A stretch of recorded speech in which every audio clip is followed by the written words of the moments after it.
Hello everyone, welcome to online study with Guruji. दोस्तों, आज है 29 सितंबर। डिस्कस करेंगे आज के important current affairs with extra fact. Video को पूरा देखिए, पसंद आए तो लाइक करें, शेयर करें और चैनल को सब्सक्राइब कर लें।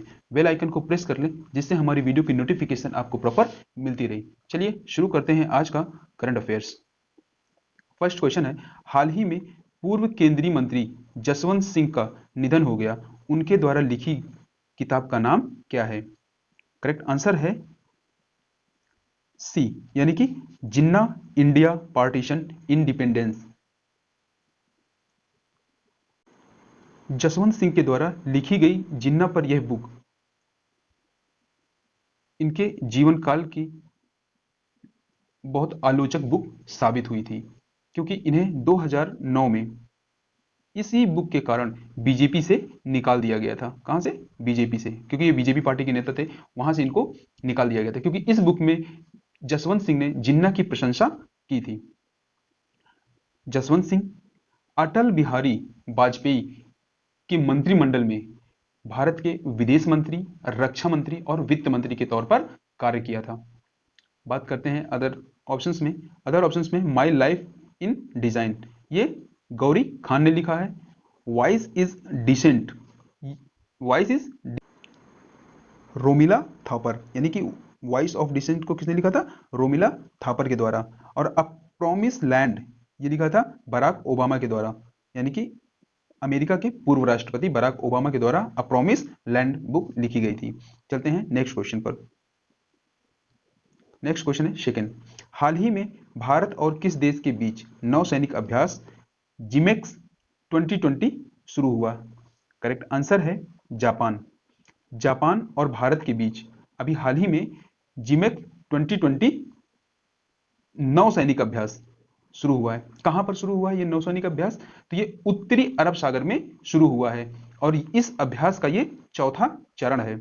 चौथा चरण है दोस्तों, जिसका अभ्यास उत्तरी अरब सागर में हो रहा है।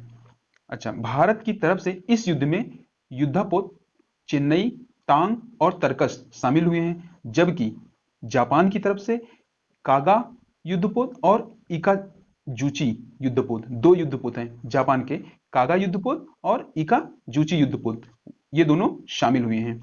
अच्छा, बात करते हैं अगर भारत के प्रेजेंट टाइम के नौसेना प्रमुख कौन है, तो एडमिरल करमबीर सिंह। कौन है? एडमिरल करमबीर सिंह भारत के प्रेजेंट टाइम के नौसेना प्रमुख हैं। चलते हैं नेक्स्ट क्वेश्चन पर। अच्छा, बात कर लेते हैं अदर क्वेश्चंस की भी, अदर ऑप्शंस की भी। अगर अमेरिका की बात करें तो भारत और अमेरिका के बीच कौन सा युद्धाभ्यास होता है? तो युद्धाभ्यास होता है। बात करते हैं दूसरा, यानी कि चीन, चीन और भारत के बीच हैंड इन हैंड होता है। श्रीलंका के बीच, श्रीलंका और भारत के बीच मित्र शक्ति। चलते हैं नेक्स्ट क्वेश्चन पर। नेक्स्ट क्वेश्चन है थर्ड, हाल ही में फार्मूला 1 यानी कि F1 रशियन ग्रैंड प्रिक्स 2020 जीत लिया है। किसके द्वारा जीत लिया गया है? हाल ही में किनके द्वारा फार्मूला 1 रशियन ग्रैंड प्रिक्स 2020 जीता गया या जीत लिया? करेक्ट आंसर है बी, यानी कि वॉल्टेरी बुट्टास। वॉल्टेरी बुट्टास के द्वारा अभी हाल ही में formula 1 Russian grand prix 2020, Valtteri Bottas Finland के, कहां के? फिनलैंड के मर्सिडीज के प्लेयर हैं, यानी कि ये मर्सिडीज गाड़ी को चलाते हैं और हैं फिनलैंड के। बात करते हैं अदर ऑप्शंस की। अदर ऑप्शंस में है मैक्स वर्स्टप्पन, इन्होंने दूसरा स्थान प्राप्त किया। मैक्स वर्स्टप्पन ने दूसरा स्थान प्राप्त किया और ये रेडबुल के प्लेयर हैं और ये कहां के हैं? ये हैं नीदरलैंड के। कहां के? नीदरलैंड के। बात करते हैं ऑप्शन डी, यानी लुइस हैमिल्टन। लुइस हैमिल्टन ने थर्ड पोजीशन पाया है फार्मूला 1 रशियन ग्रैंड प्रिक्स में और ये भी मर्सिडीज के प्लेयर हैं, मर्सिडीज के ड्राइवर हैं। और किस स्थान से हैं ये हैं ग्रेट ब्रिटेन। कहां के हैं? ग्रेट ब्रिटेन से। बात करते हैं ऑप्शन ए, यानी कि पियरे गैसली। पियरे गैसली ने अभी हाल ही में इटालियन ग्रैंड प्रिक्स 2020 जीता है, पहली बार, फर्स्ट टाइम जीता है पियरे गैसली ने इटालियन ग्रैंड प्रिक्स 2020। चलते हैं नेक्स्ट क्वेश्चन पर। नेक्स्ट क्वेश्चन है फोर्थ, हाल ही में सूचना सार्वभौमिक पहुंच के लिए अंतरराष्ट्रीय दिवस कब मनाया गया? करेक्ट आंसर है 28 सितंबर को। सभी के स्वास्थ्य और समावेशी ज्ञान समाज के लिए जानकारी मांगने और उसको प्राप्त करने और आदान प्रदान करने के लिए इस दिवस को मनाया जाता है। अच्छा, इस दिवस का थीम क्या था? यानी सूचना सार्वभौमिक पहुंच के लिए अंतरराष्ट्रीय दिवस मनाया गया है जो 28 सितंबर को। इसका थीम क्या था? इसकी थीम थी सूचना तक पहुंच, जीवन बचाना, विश्वास बनाना और आशा लाना। इसको मैं इंग्लिश में बताता हूं। Access to information, saving lifes, building trust, being hope. फिर से बताता हूं। Access to information, saving life, building trust, being hope. अच्छा, ये पहली बार कब मनाया गया था? पहली बार मनाया गया था 2016 में, यानी कि 2016 में मनाया गया था। किसके द्वारा मनाया गया था? तब मनाया गया था ये यूनेस्को के द्वारा, यूनेस्को के द्वारा मनाया गया था। अब किसके द्वारा मनाया जाता है? अब ये मनाया जाता है यूएन के द्वारा, यानी यूनाइटेड नेशन के द्वारा। कब से मनाया जा रहा है यूनाइटेड नेशन के द्वारा? ये मनाया जा रहा है 15 अक्टूबर 2019 से, यानी 2019 से ये यूएन के द्वारा मनाया जा रहा है। और बात करते हैं अगर यूनेस्को की, तो यूनेस्को का फुल फॉर्म क्या है? United Nation Educational Scientific Cultural Organisation. इसके अध्यक्ष कौन है? इसके अध्यक्ष हैं अड्रे अजूले। और इसकी स्थापना कब हुई थी? तो 16 नवंबर 1945 में इसकी स्थापना हुई। किसकी? यूनेस्को की स्थापना हुई थी 16 नवंबर 1945 में। बात करते हैं इसके हेडक्वार्टर की, तो इसका जो हेडक्वार्टर है वो है पेरिस। कहां पर है? पेरिस में, फ्रांस के पेरिस में इसका हेडक्वार्टर है। चलते हैं नेक्स्ट क्वेश्चन पर। नेक्स्ट क्वेश्चन है 5th। हाल ही में वर्ल्ड रेबीज डे यानी कि विश्व रेबीज दिवस कब मनाया गया? करेक्ट आंसर है बी, यानी कि 28 सितंबर को विश्व रेबीज दिवस मनाया गया। ये क्यों मनाया जाता है रेबीज दिवस? मनुष्य और जानवरों पर रेबीज के प्रभाव के विषय में जागरूकता बढ़ाने के लिए और बीमारी की रोकथाम के लिए यह दिवस मनाया जाता है। मनुष्य और जानवरों पर रेबीज के प्रभाव के विषय को बताने के लिए और जागरूकता फैलाने के लिए तथा बीमारी की रोकथाम के लिए यह दिवस मनाया जाता है। ये 14th नंबर का था, यानी कि 14वां वर्ल्ड रेबीज डे था। और इसकी थीम क्या थी? इसकी थीम थी इंड रेबीज कोलैबोरेट वैक्सीनेट। फिर से बताता हूं, end rabies collaborate vaccinate.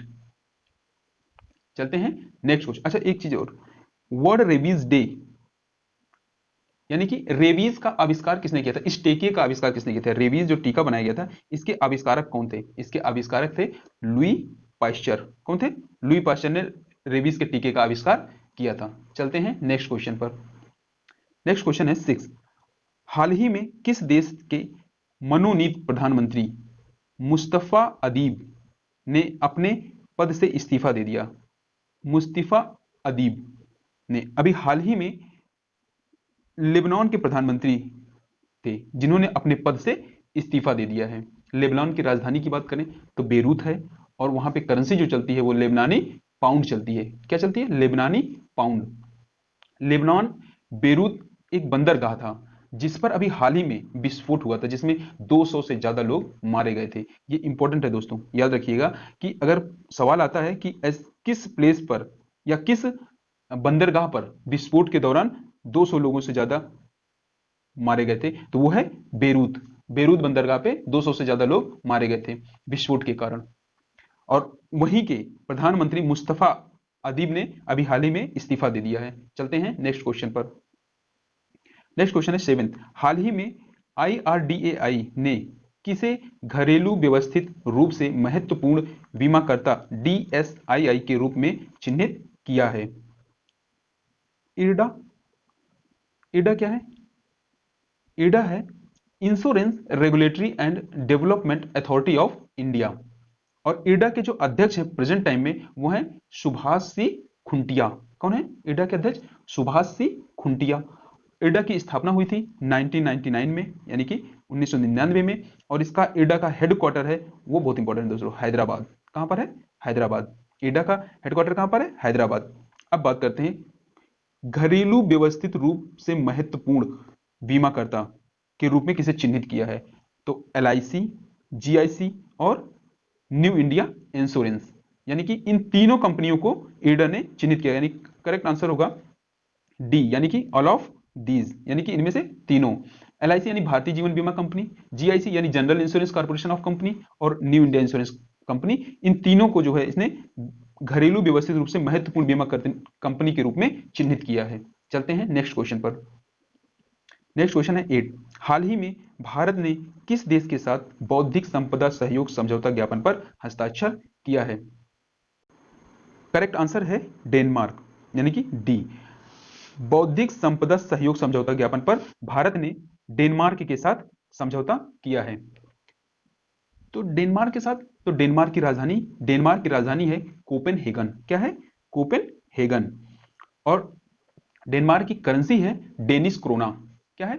Danish krone. अच्छा, बात करते हैं अगर हम इसका उद्देश्य क्या था? उद्योग और आंतरिक व्यापार को बढ़ावा देना। जो बौद्धिक संपदा सहयोग समझौता हो रहा है भारत और डेनमार्क के बीच, इसका उद्देश्य है उद्योग और आंतरिक व्यापार, दोनों देश आपस में उसको बढ़ावा देंगे, एक दूसरे की गतिविधियों को, एक दूसरे की इंपॉर्टेंस चीजों का यूज करेंगे। बात करते हैं, भारत ने इंटेलेक्चुअल प्रॉपर्टी सहयोग के क्षेत्र में डेनमार्क के साथ समझौता ज्ञापन पर हस्ताक्षर किया था। और हाल ही में अभी थोड़े दिन पहले ग्लोबल इंटेलेक्चुअल प्रॉपर्टी इंडेक्स 2020 जारी की गई थी, जिसमें अगर हम बात करें भारत की रैंकिंग, तो भारत की रैंकिंग थी कितनी? 40, यानी कि भारत 40 रैंक पे था। कितने देशों की? 53 कंट्रीज की लिस्ट पर भारत 40 नंबर था। क्या चीज? ग्लोबल इंटेलेक्चुअल प्रॉपर्टी इंडेक्स 2020 में। और पहले स्थान पर कौन था? तो पहले स्थान पे था अमेरिका, सेकंड पे था यूके, थर्ड पे था स्वीडन। लेकिन भारत की पोजीशन क्या थी? भारत की पोजीशन थी 40।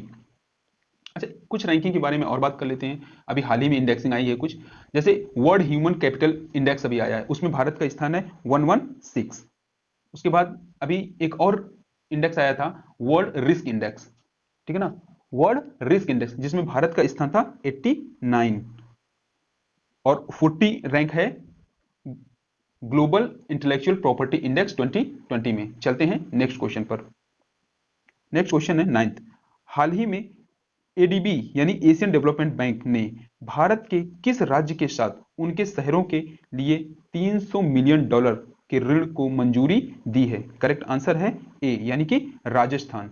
राजस्थान के साथ अभी एशियन डेवलपमेंट बैंक ने उनके शहरों के जो उनके शहर, यानी कि राजस्थान के जो माध्यमिक शहर हैं, वो जो पिछड़ गए हैं, जिनमें समावेशी जलापूर्ति और स्वच्छता की कमी है, उसके लिए एशियन डेवलपमेंट ने राजस्थान सरकार के साथ $300 मिलियन ऋण को मंजूरी दी है। बात करते हैं अगर राजस्थान की, तो राजस्थान के सीएम हैं अशोक गहलोत और गवर्नर हैं कलराज मिश्र। बात करते हैं उत्तर प्रदेश। उत्तर प्रदेश के सीएम है योगी आदित्यनाथ और गवर्नर हैं आनंदीबेन पटेल। बात करते हैं ऑप्शन सी, यानी कि पंजाब। पंजाब के गवर्नर अगर हैं बीपी सिंह बदनौर और सीएम है अमरिंदर सिंह। बात करते हैं ऑप्शन डी, यानी कि बिहार। बिहार के जो सीएम है प्रेजेंट टाइम पर, वो है नीतीश कुमार और यहाँ के जो गवर्नर हैं वो है फागू चौहान। अच्छा, बिहार में अभी हाल ही में चुनाव की घोषणा कर दी गई। बिहार में जो चुनाव करवाया जा रहा है वो कितने चरणों में करवाया जा रहा है? वो 3 चरणों में करवाया जा रहा है दोस्तों, याद रखिएगा। बिहार का जो चुनाव होने वाला है वो 3 चरणों में होगा। बात करते हैं कुछ योजनाओं की, तो राजस्थान में अभी हाल ही में योजना लॉन्च की गई है मोक्ष कलश योजना। याद रखिएगा, कहां पे लॉन्च की गई थी? राजस्थान में लॉन्च की गई थी मोक्ष कलश योजना। और असम की एक बहुत इंपॉर्टेंट योजना है, वो है मुख्यमंत्री ग्राम्य परिवहन आचौड़ी योजना। और यूपी की बात करें तो यूपी की भी अभी एक पोर्टल लॉन्च किया गया था, जिसका नाम था क्या? You rise. यू राइज, ये यूपी का पोर्टल है जो अभी हाल ही में लॉन्च किया गया था, यू राइज। चलते हैं नेक्स्ट क्वेश्चन पर। नेक्स्ट क्वेश्चन है, सॉरी, नेक्स्ट क्वेश्चन है 10th। हाल ही में बीसीसीआई ने महिला राष्ट्रीय चयन पैनल का अध्यक्ष किसे नियुक्त किया है? करेक्ट आंसर है डी, यानी कि नीतू डेविड को। यानी कि बीसीसीआई ने अभी हाल ही में 5 सदस्यीय एक पैनल का गठन किया है। कितने सदस्य? 5 सदस्य। उसमें 5 सदस्य हैं, जिसमें से उस पैनल का अध्यक्ष यानी महिला राष्ट्रीय चयन पैनल का जो अध्यक्ष बनाया है वो नीतू डेविड को बनाया है। तो अदर कौन है? अदर में है मीठू मुखर्जी, रेणु मार्गेट और आरती वैद, और चौथी है वी कल्पना। ये 5 लोगों का एक महिला राष्ट्रीय चयन पैनल का गठन किया गया है और जिसके अध्यक्ष बनाई गई है नीतू डेविड। अच्छा, इनकी नियुक्ति कितने वर्ष के लिए? इनकी नियुक्ति हुई है 4 वर्ष के लिए। कितने समय के लिए? 4 ईयर्स के लिए। अच्छा, बात करते हैं बीसीसीआई की। तो बीसीसीआई के अंतरिम सीईओ, इस समय अंतरिम सीईओ है दोस्तों। कौन है अंतरिम सीईओ? वो है हेमंत अमीन। कौन है बीसीसीआई के अंतरिम सीईओ? कौन है? हेमंत अमीन। अच्छा, तो बीसीसीआई के अध्यक्ष कौन है प्रेजेंट टाइम पे? वो है सौरभ गांगुली। सौरभ गांगुली। बीसीसीआई का हेडक्वार्टर कहां पर है? वो है मुंबई में। बीसीसीआई की स्थापना कब हुई थी? बीसीसीआई की स्थापना हुई थी 1928 में। अच्छा, 1928 में बीसीसीआई की स्थापना हुई थी। तो आईसीसी की स्थापना कब हुई थी? आईसीसी की स्थापना हुई थी 1909 यानी कि 1909 में। चलते हैं नेक्स्ट क्वेश्चन पर। नेक्स्ट क्वेश्चन है 11। हाल ही में विश्व पर्यटन दिवस यानी कि वर्ल्ड टूरिज्म डे कब मनाया गया? करेक्ट आंसर है 27 सितंबर को। अभी हाल ही में 27 सितंबर को वर्ल्ड टूरिज्म डे के रूप में मनाया गया। अच्छा, इसकी थीम क्या थी? इसकी थीम थी पर्यटन और ग्रामीण विकास। क्या थी? मैं फिर से एक बार बताता हूं इसकी थीम, पर्यटन और ग्रामीण विकास। अच्छा, इसका उद्देश्य क्या है मनाए जाने का, यानी कि विश्व पर्यटन दिवस क्यों मनाया जाता है?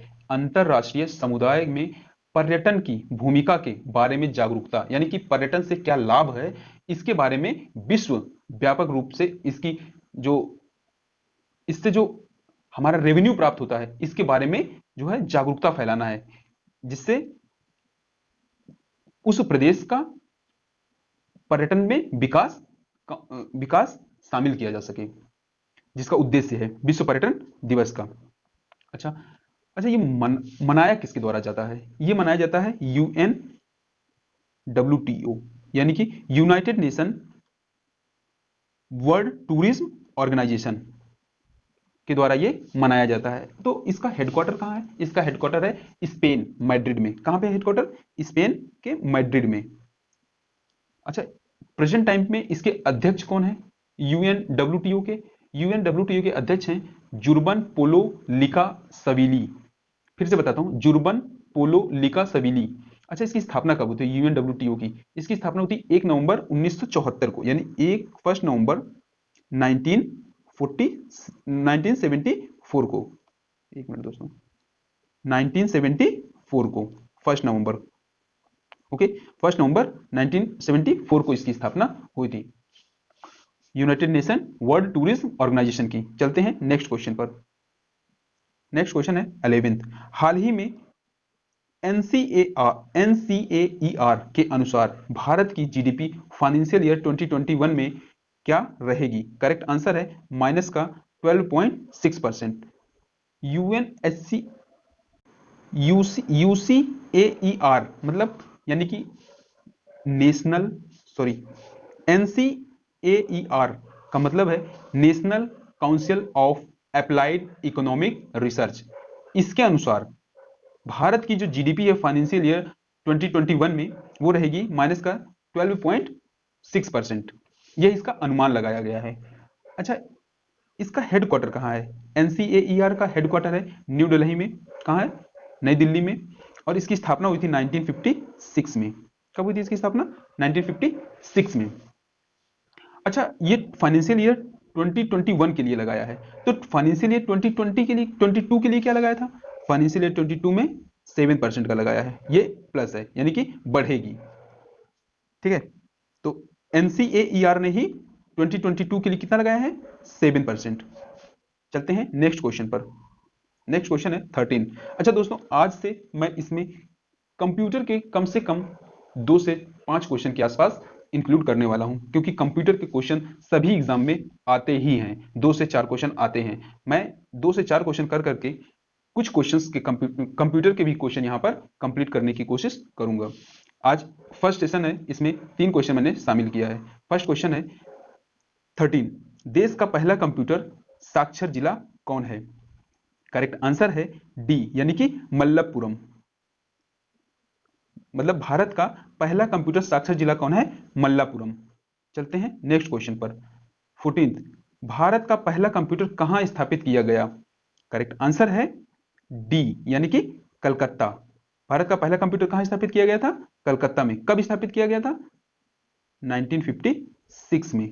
अच्छा, कलकत्ता में क्यों स्थापित किया गया था? क्योंकि कलकत्ता में है भारतीय सांख्यिकी संस्थान, उसी में जो है इसकी स्थापना की गई थी। कहां पर? भारतीय सांख्यिकी संस्थान कलकत्ता में भारत का पहला कंप्यूटर स्थापित किया गया था 1956 में। चलते हैं नेक्स्ट क्वेश्चन पर। नेक्स्ट क्वेश्चन है 15, भारत में कंप्यूटर का प्रथम प्रयोग कहां किया गया?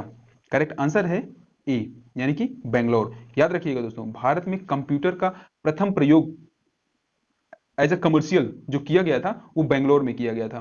बेंगलोर में कब किया गया था? किया गया था 16 अगस्त 1986 में, यानी 1986 में, 16 अगस्त 1986 में बेंगलोर में इसका यूज किया गया था। कहां पर? बेंगलोर में किस जगह पर यूज किया गया था? तो बेंगलोर का प्रधान डाकघर में इसका यूज किया गया था। अच्छा, नई दिल्ली, नई दिल्ली में भी यूज किया गया था। तो नई दिल्ली में भारत का प्रथम पूर्ण कंप्यूटरीकृत डाकघर बनाया गया था नई दिल्ली में। याद रखिएगा दोस्तों, कंफ्यूज बिल्कुल नहीं होना है। कंप्यूटर का प्रयोग जो किया गया वो पहली बार बेंगलोर में किया गया, मतलब 16 अगस्त 1986 को प्रधान डाकघर में। और नई दिल्ली में भारत का प्रथम पूर्ण कंप्यूटरीकृत डाकघर जो बनाया गया वो नई दिल्ली में बनाया गया है। ये पूर्ण कंप्यूटरीकृत डाकघर था नई दिल्ली का। दोस्तों, आज का वीडियो आपको कैसा लगा कमेंट में जरूर बताइएगा। वीडियो को पूरा देखा करिए, जो भी इसमें कुछ समस्याएं हो उसको कमेंट बॉक्स में आप डालें, उसका पूर्ण समाधान किया जाएगा। Thanks for watching this video.